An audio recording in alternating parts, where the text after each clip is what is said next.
Hello there! Today we're going to learn about Tasmania. Why nobody lives on Australia's Big Island state. I mean, before we even start, I want to know right away, if you're from Tasmania, leave a comment, say I'm from Tasmania, and I'm gonna heart it. And second of all, I checked out a video a couple of years ago. I don't remember if it was a documentary on the television or if it was another YouTube video. Was said that it was kind of forgotten about Australia, this island state that is very poor, one of the poorest places of the country. But I might be wrong. So yeah, let's just check out the video and learn something new. Australia is a huge country by size, with a pretty small population overall. And because Australia is overwhelmingly dominant in the region, it's often forgotten that it also owns the 26th largest island in the world, Wow! 26th largest island in the world, bro. I can't even say it. That's crazy. An island that is almost the exact same size as Sri Lanka. But unlike Sri Lanka, which is home to over 20 million people, Tasmania only has about 570,000 people, or 2% of Australia's total population. So why don't more people live on Australia's big empty island? Because there's the cartoon character Tasmania. He's gonna kill you if you live there. Geography by Geoff. We're heading down under for today's episode. But while it might be easy to look at the general population distribution of Australia at large, and that might become a future episode someday, I became fascinated with Tasmania and why more people don't live there specifically. Given Australia's increasingly severe wildfires and warming temperatures overall, it's quite surprising that more people don't opt for Tasmania's relatively cooler temperatures. But of course, as usual, there's a geographic reason for this. But first, because today's video is all about Australia, Hunter and I finally had to get to our episode all about the insane geography of invasive species. Australia in particular has suffered greatly at the hands of critters that were simply never supposed to be there. You can listen to the podcast episode by clicking this link or by checking out the description below. Geography of invasive species. Australia is known mostly as an Anglosphere country due to its colonization by the British Empire in the late 1700s. But people have existed in Australia for far longer. The Aboriginal peoples of Australia have what is considered to be the world's oldest continuous culture, with evidence suggesting their presence in the region for at least 65,000 years. These indigenous communities thrived across the diverse landscapes of Australia, from the coastal regions to the arid interior, developing rich cultures, languages, and deep connections to the land. But as we see around the world during this time, colonization would change their lives completely. The first major change to Australia's landscape came with the arrival of European settlers. In 1788, the British established a penal colony in what would become the state of New South Wales, marking the beginning of a new era. The colonization brought profound changes, including the introduction of new invasive animals and plants, the spread of diseases to which indigenous populations had no immunity, and the start of a long, painful history of displacement and conflict. Yeah, I mean, exactly. They always talk about how the Spanish did kill the Aboriginal of America, but nobody really talks about the ones from Australia or New Zealand, for that matter. So yeah, why the world only focus on that part of the world? That's crazy. Between the British Empire and the Aboriginals. Much in the same way Africa, North America, and South America were, Australia's development was marked by the expansion of European settlements, the discovery of gold, and development of agricultural industries with which goods could then be shipped back to England. The gold rush of the 1850s in particular brought a surge in population and wealth, transforming the social and economic landscape. In 1901, Australia officially federated, uniting the colonies into a single commonwealth. But while Australia became a mostly independent federated country in 1901, making its own laws and governing itself, it would actually take until 1986 for Australia to truly break free from the United Kingdom. Wow! This would formally see Australia's been a state for only 38 years. That is crazy. I had no idea. All control the United Kingdom had over the entirety of Australia, which included the island of Tasmania. In a weird way, the history of Tasmania, formerly known as Van Diemen's Land, mirrors and magnifies the broader Australian narrative. Initially used as a penal colony in the early 1800s, Tasmania saw an intense conflict between the European settlers and the Aboriginal populations of the island. The Black War between 1824 and 1831, a tragic and violent period, led to the near-complete destruction of Tasmania's indigenous population. After the war, Tasmania developed into an agricultural and mining center. The discovery of tin and copper led to economic growth, while the island's natural beauty and unique wildlife began attracting tourists. In the 1900s, Tasmania's economy diversified into sectors like manufacturing and services, with a growing emphasis on environmental conservation, given its vast quantities of temperate rainforests. Tasmania is a microcosm of Australia. Everything that happened on the mainland happened in Tasmania as well.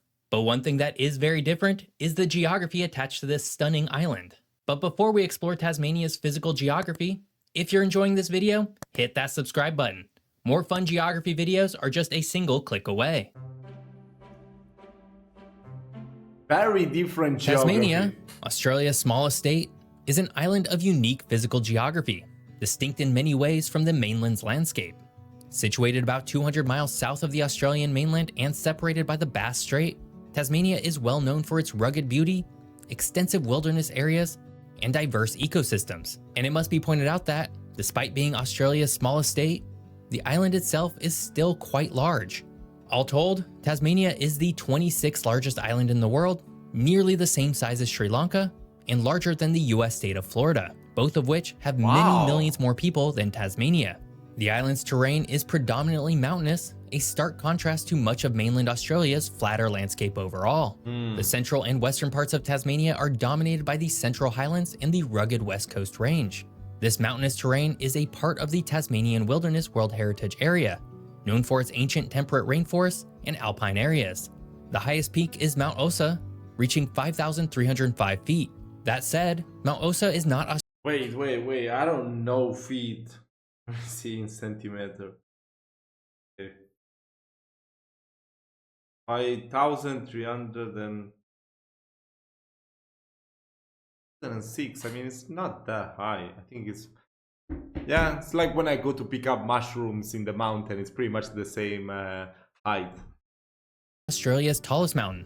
Rather, Mount Kosciuszko in New South Wales is, reaching 7,310 feet. Still quite small in terms of global mountain peak height. Due to its mountainous terrain, most of Tasmania's population is located near the coast. But even the island's coastline is markedly different from much of mainland Australia. While the mainland boasts long, sandy beaches and large open bays, Tasmania's coast is characterized by steep cliffs, secluded coves, and small, often rugged beaches. This is especially evident in the famous Tasman Peninsula. It kind of looks like Scotia, right? Home to the dramatic sea cliffs of Tasman National Park. The climate of Tasmania is another point of distinction. Unlike the mainland's predominantly arid and semi-arid climates, Tasmania experiences a temperate maritime climate. This results in cooler temperatures, higher rainfall, and a far greener landscape compared to much of Australia. The west coast of Tasmania is particularly noted for its high rainfall, fostering lush rainforests, while the east coast is relatively drier and sunnier. I love that it's so different, but they still got the... No, wait, is this Tasmania? Fostering lush rainforests, while the east coast is relatively drier and sunnier. Yeah. I mean, this is still Tasmania, but it's never missing the AFL. But that's just a field. That's not a stadium because you don't even see the... This is just like a field if you want to play with your friends, right? Here, home to the island's agricultural regions.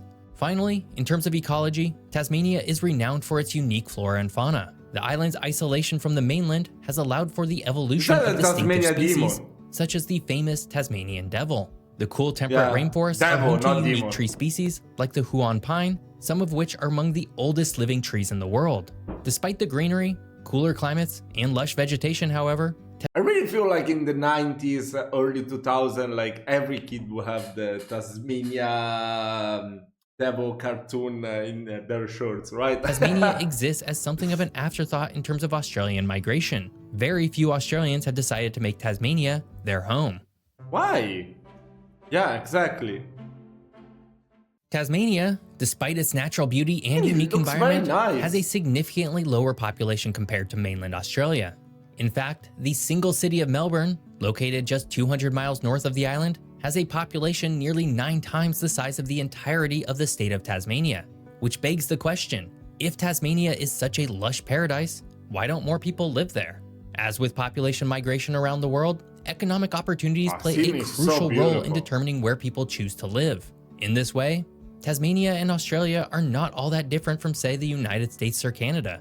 Cities like Melbourne and Sydney are economic powerhouses of Australia, offering a wide range of job opportunities. Tasmania, on the other hand, has a more limited economic base. Historically reliant on resource-intensive industries like mining and agriculture, Tasmania has yet to experience the same level of industrial or technological development as mainland cities. This limitation has influenced migration patterns, with many seeking employment opportunities gravitating towards the mainland. Secondly, the climate and geographic isolation of Tasmania is a huge deterrent for attracting people. Tasmania's cooler, wetter climate contrasts sharply with the warmer, sunnier conditions found in much of mainland Australia. While this kind of climate can be appealing to some, especially during an age of a warming Earth overall, this kind of weather has historically been far less attractive to those who have the option to live somewhere warmer. And being an island separated from the mainland by the Bass Strait, Tasmania is more isolated, affecting the ease of travel and transport. And while the island is only 200 miles south of Melbourne, Tasmania's largest city, Hobart, is on the far southern side of the island, making the largest population center even more isolated than the island itself. This isolation can be a significant consideration for individuals and businesses alike. Finally, education and infrastructure also play a part. Major cities like Melbourne and Sydney are home to some of Australia's top universities and cultural institutions, drawing students and academics from around the world. Tasmania's educational offerings, while growing, are not as extensive. And in terms of infrastructure, while Tasmania has seen significant improvements, it still lags behind the larger cities in areas like transportation and healthcare facilities. All of these things play their role in the crucial decision for where people decide to live. Today, the largest metropolitan regions in Australia are led by Sydney with 5.3 million people, Melbourne with 5 million, and Brisbane with 2.6 million. Even Perth, often considered to be the most isolated major city in the world, is home to 2.2 million Australians, all of which are far larger than Tasmania's largest city, Hobart, which has just 253,000 people. But while everything in this segment contributes reasons to why so few people live in Tasmania, certainly one of the big reasons is its physical geographic location in one of the windiest regions of the world. The Roaring Forties are a notable feature of the Earth's atmospheric circulation, characterized by strong westerly winds found in the southern hemisphere, roughly between the latitudes of 40 and 50 degrees south. These winds are especially significant for Tasmania, profoundly influencing its climate, environment, and even lifestyle. The Roaring Forties are created by the temperature contrast between the equator and the poles, and are intensified by Earth's rotation. The absence of significant landmasses at these latitudes in the southern hemisphere allows these winds to travel across the ocean with little interruption, gaining both speed and moisture. As a result, Tasmania, situated at the edge of these latitudes, experiences the full force of these winds. In terms of climate, the Roaring Forties brings cool, moist air to Tasmania, contributing to its temperate maritime climate. This results in relatively consistent rainfall throughout the year, particularly on the western side of the island, where the winds first make landfall. The high levels of precipitation support the island's lush rainforests and have a significant impact on agricultural practices, favoring crops and livestock suited to cooler, wetter conditions. The strength and consistency of the Roaring Forties have also shaped Tasmania's landscape. The western coast, facing the brunt of these winds, is characterized by rugged, dramatic scenery with steep cliffs and large waves. This has not only created a unique natural environment, but also poses challenges to navigation and settlement along the coast. But it's not all bad. Due to its strong winds, the Roaring Forties have been harnessed for renewable energy in Tasmania. The state has an ideal location for wind farms, and these winds play a crucial role in Tasmania's efforts to produce sustainable energy. In fact, as of early 2023, Tasmania became the first Australian state to become 100% powered by renewable energy. This unique geographic benefit makes Tasmania uniquely suited towards a future with green energy and could prove to be a population driver in the years to come. Tasmania is often ignored on the world stage and even in Australia proper, but the small island state is quite unique and offers a climate that, in a warming world, is quite enticing. But unless something dramatic happens on the mainland, Tasmania will likely continue to be Australia's smallest state for a long time. I hope you enjoyed learning more about Australia and Tasmania. If you did, please subscribe to my channel. If you want to learn Just did. It was really, really interesting. Now I want to know your opinion as an Aussie. What do you think about Tasmania? Have you been there? Would you ever live in Tasmania? I mean, I feel like yes, of course. If you must like do a job that is high paying, you need to live in a big city probably. But like if you work online, like most people do nowadays, that you can work pretty much anywhere you want in the world, I feel like that would be like a nice choice. But I don't know what are the prices. They didn't discuss cost of living in Tasmania, so I wouldn't know for sure. That's where you come in place. You gotta tell me everything you know about this beautiful, the smallest, largest island. No, the smallest island of Australia, but it's still the largest of Australia, I guess. I don't know. Anyway, hope you did enjoy my reaction video, guys. Keep on recommending me more stuff to learn more about your beautiful country, and I will see you in my next video.